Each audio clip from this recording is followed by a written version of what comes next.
This is Top 30.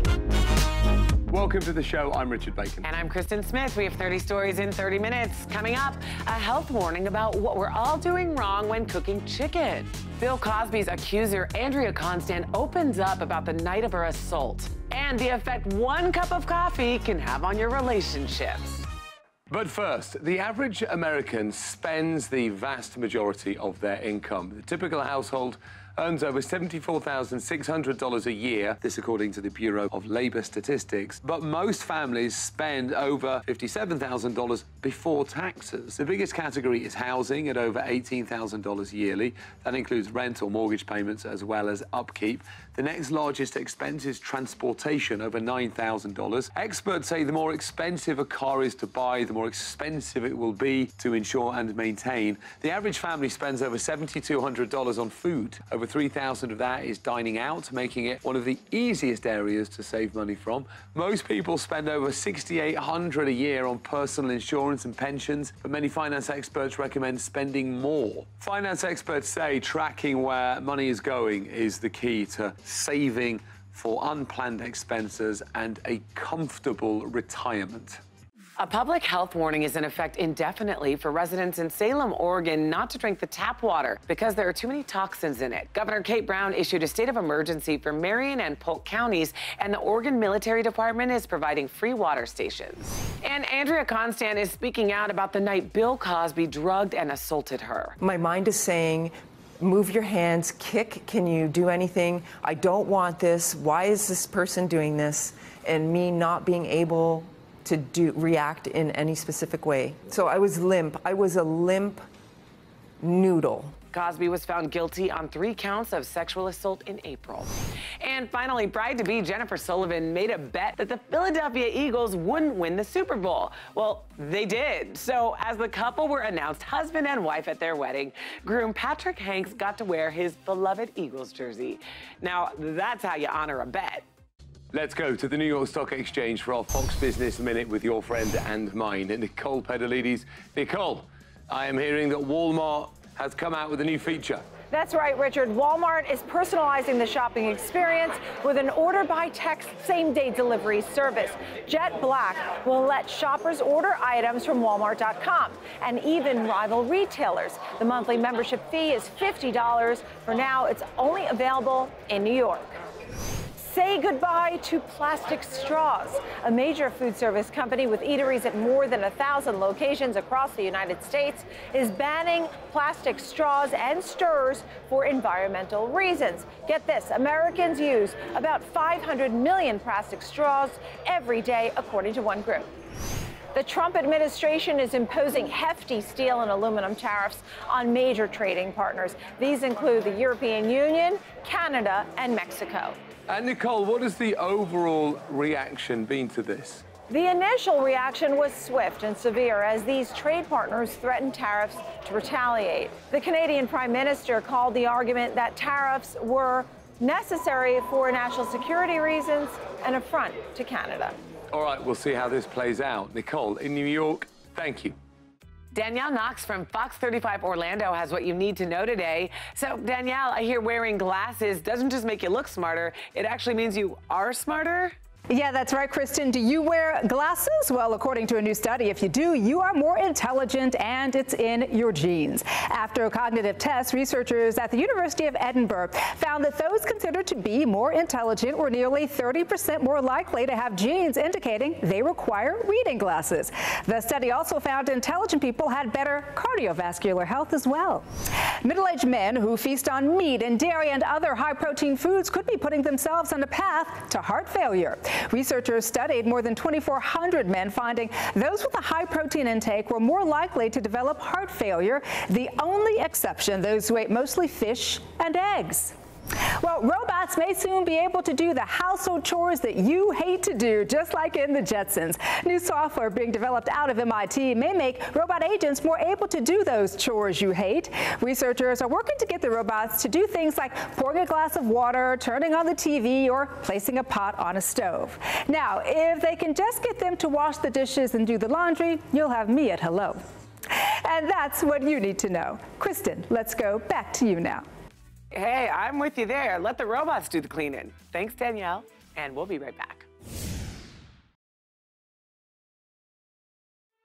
Time now for Royal Watch with The Sun. Let's join the legendary Arthur Edwards, The Sun's royal photographer for 40 years. He's at his home in Essex, just outside London. Arthur, welcome back. Thank you, Richard. It's good to be back. Meghan is officially part of the royal family. She has been bestowed with a coat of arms. Duchess Meghan has got her own coat of arms, and she put her stamp on it. The whole right-hand side is California. Blue skies, golden poppies, and sunshine. What is the significance or the importance of a coat of arms? Well, when you join the royal family, you get your own coat of arms, which means, for instance, if Meghan was doing a solo trip to the United States, then on her car would be the coat of arms, her coat of arms. Right. If you were inside the church where they were married, all the coats of arms of all the knights are there on display. There's been some speculation as to where Harry and Meghan will be honeymooning. We checked out the place in Jasper in Canada where the stories were they were going, but they assure us that they're not there. And I don't think they would go there because I've been to that place with the Queen and it's very pleasant, but there's nothing for them to do. I think it will be Africa. I mean, that's where they really got to know each other so well. So I figure that's where they'll go. Arthur, as ever, marvellous. Thank you. Thank you, Richard. See you soon. A recent episode of CTV's The Loop in Canada showed a home cook washing their chicken before cooking it, which has prompted Health Canada to reiterate that they advise against doing so. For years, we've been told to rinse poultry. In the 50s, The Joy of Cooking said to do it. Julia Child said to do it. Even Martha Stewart recipes call for it. But according to public health officials, rinsing your chicken actually risks spreading bacteria because even cleaning your sink afterwards might not be enough. Keith Warner, a food science professor at the University of Guelph, says cooking your chicken properly is all that's needed to kill any potentially dangerous bacteria. So to recap, Health Canada advises against rinsing your poultry. The FDA advises against it. Even the UK's Food Standards Agency advises against it. And still, the message just isn't getting through. So I think we can all stop rinsing our chicken. Now let's go to Andrea Robinson from Fox 10 in Phoenix. She has this week's life hacks. Hi, Andrea. What do you have for us this week? Hey, Kristen, this week's life hacks. First one up, a car hack for you. When you get those grimy, dirty bugs on the front of your car, the best way to clean them, a dryer sheet. You can get them off quickly and it won't scratch the car. Next up, we'll stick with the car theme. A toothbrush is a perfect tool to get all the dirt and grime that's trapped inside your seats, especially if you have little ones in the car and they spill and there's crumbs. It will clean it like new. And lastly, here is a hack for us ladies. Cleaning those curling irons and flat irons. Hydrogen peroxide will do the trick. Just put some on a towel, slightly warm up the curling iron, and run that towel over it, and it will start to clean it, and it will look like new. Those are your life hacks this week. Kristen, back to you. Well, as always, all good stuff. Thanks, Andrea. Top 30, we'll be right back. Welcome back to Top 30. The family of a Florida man killed by police has been awarded a verdict their lawyer called an insult. Gregory Hill Jr.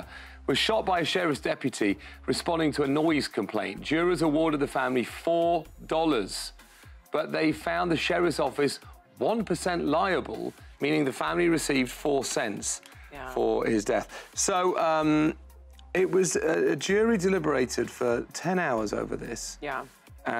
I mean, I'd love to have been in there. I'd love to have seen how that conversation played out, because it's so odd, and it is so clearly insulting. But above all, it's crazy. And it really is like a slap in the face. This family has been through so much. In the, you know, when the standoff went down between this man and the sheriff's deputies, his daughter was actually across the street and saw the whole thing. He was in a garage playing loud music. He was listening to Drake. The police got called for a noise complaint. And as he opened the garage, they shot through the garage. And then when he was found, after being shot, they found him with a gun that was in his back pocket. It was not loaded. It's tough. It's tough for the family, of course, and I guess you can just hope and pray that they're going to be okay. Okay, well, in lighter news, breaking up is hard to do, but scientists think they found a solution. Psychologists studied a group of newly single people. They were put in groups that were told to use different strategies to get over the breakup. So the researchers found the most successful group focused on the least positive traits of their ex. Now, Richard, I happen to be an expert on this topic. You've been dropped a number of times. I kissed many a frogs before I found my prince, is all I'm saying. Oh, that is a very negative appraisal, isn't it? You think of your ex-boyfriends as frogs. Absolutely. I found from personal experience, focusing on the bad stuff about your ex, like when you get all like, oh, I miss him so much, and then you're like, oh, wait, he cheated on me. Oh, wait, I had to snoop through his phone all the time. You know what I mean? Stuff like that. Yeah. It helps. Did you snoop through the phone? I hate to say it, but most girls do. Beginning of the end. I've only been dumped once, which I've told you before, was when I worked in McDonald's. McDonald's, the girl at McDonald's, yeah. She came to order some food, and then she dumped me whilst buying a Big Mac. Yes, she did. I mean, and I did miss her for quite a while. What I should have done is negatively appraise her. Oh, yeah? As the type of person who's willing to dump a boyfriend whilst ordering a strawberry milkshake, right? That speaks ill of any human. Who does that? I mean, right. Top 30 will be right back.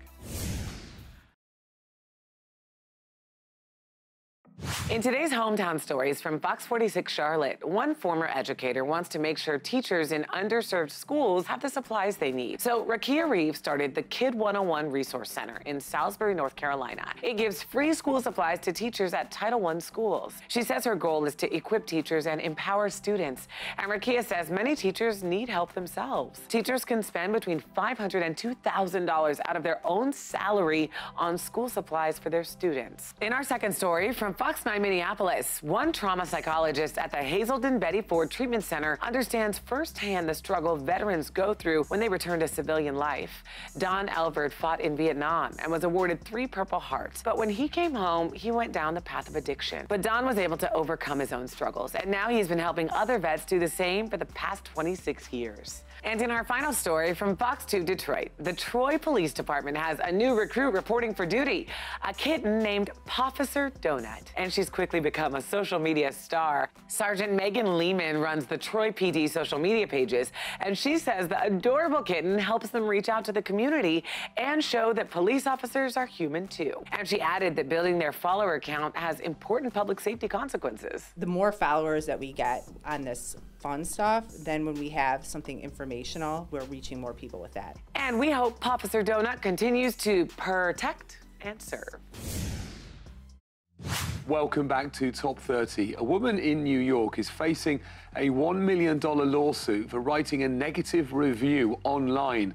Michelle Levine posted a lengthy review on several sites after seeing Dr. June Song. In the review, she listed numerous complaints, including accusing the doctor of performing unnecessary procedures, charging the insurance company sky-high prices, and calling it a poor and crooked business practice. It's very interesting, this case, because the headline is someone's being sued for writing a review. You think, well, how can that happen? First Amendment, free speech. But the truth is, free speech has its limitations, or at least you're free to say things, but you may well get a backlash. If she just said the doctor did a poor job, that's her opinion. Yeah. As soon as you use words like crooked, you're getting into new territory. Right. And reviews are everything. Yeah. I mean, anytime I do anything, I look up reviews now. Yeah. You know, and so this really can have, you know, quite the ripple effect. So I'm not saying what this woman did was right. However, suing for $1 million when this woman has already come out of pocket $20,000. It's just aggressive, isn't it? It is. Sue her for $1 million. But it is an interesting lesson in where opinion strays into something far more dangerous. Yeah, for sure. The doctor's attorney did release a statement. So in part, it reads, while everyone is entitled to their opinion, outright lies masquerading as reviews can inflict serious damage to a medical practice or small business. Okay. Well, you've heard of a bucket list, right? Everybody has. Well, there's a new trend for women, and it's called a pre-baby bucket list. And it's exactly what it sounds like. Women setting goals for themselves and doing things they want to do before having their first child. So this is really cool, I think. You know, some things on a new baby bucket list, or pre-baby bucket list, might be do yoga in India. You know what I mean? Go skydiving. Yeah, I think this idea is profoundly sad. Why? I just think it's just an acknowledgement that all the fun ends when you have a baby. It's like, get it out of the way, and then you're done. Well, I mean, it depends on how your spin on it. It could also mean on just like owning and accepting who you are and wanting to celebrate who you are in that way before the next natural chapter comes. Yeah. A chapter that's less adventurous. Stop it. Okay, a new study into coffee focuses on how it impacts people during group activities, and one of the findings was drinking coffee makes people like you more. It's true. And also make people more focused as well, which you would expect because that's what caffeine does. It's a stimulant. But somehow coffee drinkers were evaluated. Their performance was evaluated more positively because they were drinking coffee, which I can't quite join those dots, but that's what the study, that's what came out. Now, I as a coffee drinker myself, I can honestly say I try not to be a coffee snob. Yeah. The second someone says they don't drink coffee, I'm kind of like, it's the same look I give someone when they have an Android phone. Do you know what I mean? And again, good people drink tea and have Androids. I'm not saying bad people, but it's just one of those things in coffee culture. Coffee doesn't make me like other people more. It makes me like the world more when I drink it in the morning after one of my not infrequent hangovers. Top 30, we'll be right back. The unemployment rate in the US is 3.8%, the lowest level since 2000, and some workers are willing to pick up and move if an opportunity arises in a specific city. A new report by the chief economist at the Glassdoor ranks cities that are attracting the most candidates willing to relocate. San Jose, California ranks third on that list, and the top company for out-of-town applicants is Google. 6.9% of the job applications for San Jose are from people who don't live there. Number 2 is New York City. 8.4% of the job seekers applying are willing to move for a job there. The company for the top out-of-town applicants in the Big Apple is JP Morgan Chase. And the city that tops the list, San Francisco. 12.4% of the people applying for a job there are willing to relocate. Facebook is the biggest draw for out-of-town applications. The study found all the cities attracting workers had one thing in common: established companies that offer a good salary and benefits for its employees. A 9-year-old boy sold $6,000 worth of lemonade in just 2 hours, all to raise money for his baby brother. Andrew Emery wants to use the money to help his parents pay medical bills for his infant brother Dylan, who suffers from a rare neurological condition. Andrew said, "I'm going to spend it on doctor's bills and stuff, and buy him a teddy bear too." While Andrew was home with family in South Carolina, his parents were with Dylan at a Pittsburgh hospital where he was seeking treatment. Mom Melissa couldn't be more proud of Andrew. She said, "It's really hard to explain to a 9-year-old what's happening. From the minute he found out he was going to be a big brother, he was in love with it. I see every day that he's special, and now everybody else can too." Well, we certainly agree he's a very special little boy. Serena Williams may have 23 Grand Slam titles to her name, but that hasn't stopped the tennis star from continuing to push the boundaries of her career. Williams just launched her own clothing line, appropriately called Serena. And she says she wants her clothes to empower and motivate women to be their best selves. Many pieces feature the letter S. Yes, for Serena, but Williams said she wants each woman to find her own S word. She hopes many will pick success. And Williams stressed she wants her clothes to be versatile and practical. All items range in price from $35 to $250. This isn't Williams' first foray into fashion. She's previously collaborated with the Home Shopping Network and Nike too on capsule collections. But now she finally felt ready to take full creative control herself. You know, while she was competing, she actually was going to fashion school at the same time. Isn't that cool? Yeah, it's cool. Yeah, she can do it all. Yeah. Top 30, we'll be right back. Welcome back to Top 30. Game of Thrones is one of the most popular shows on TV, and Elizabeth Stanton from Popstar Magazine has the inside scoop on how you can experience those beautiful landscapes for yourself. So, Liz, I hear you're taking us to Eastern Europe today. That's right, Kristen. While Game of Thrones will not return for its highly anticipated final season until 2019, I Have a Way fans can get a taste of Westeros. Did you know that you can see some of the stunning real-life locations of George R.R. Martin's fantasy world in Croatia? Like the Iron Throne, Croatia has been coveted for centuries. One look and it's easy to see why. We set our scene in Dubrovnik, Croatia's old walled city on the Adriatic coast. Walking the ancient wall is a great way to get a view into the town below. A maze of red-roofed buildings, courtyards, and marble streets. Perfect setting for a fantasy series, right? Well, in town, you can actually take the Game of Thrones walking tour to see the sights of King's Landing, climb to an 11th century castle overlooking Blackwater Bay, and even walk in the footsteps of Cersei Lannister and Arya Stark. Back to you. Well, it sounds like a superfan's dream. Thanks, Liz. That is it for today's Top 30. Here's what's coming up on the next show. Americans are paying more for their cars than ever before, why experts say monthly payments have hit an all-time high, plus a new study that could give people a completely new way to experience dreams, and the unbelievable story of a 6-year-old boy who has rescued over 1,000 dogs from high-kill shelters. You can also listen to the day's biggest stories by subscribing to the new Top 30 podcast on iTunes. See you next time here on Top 30.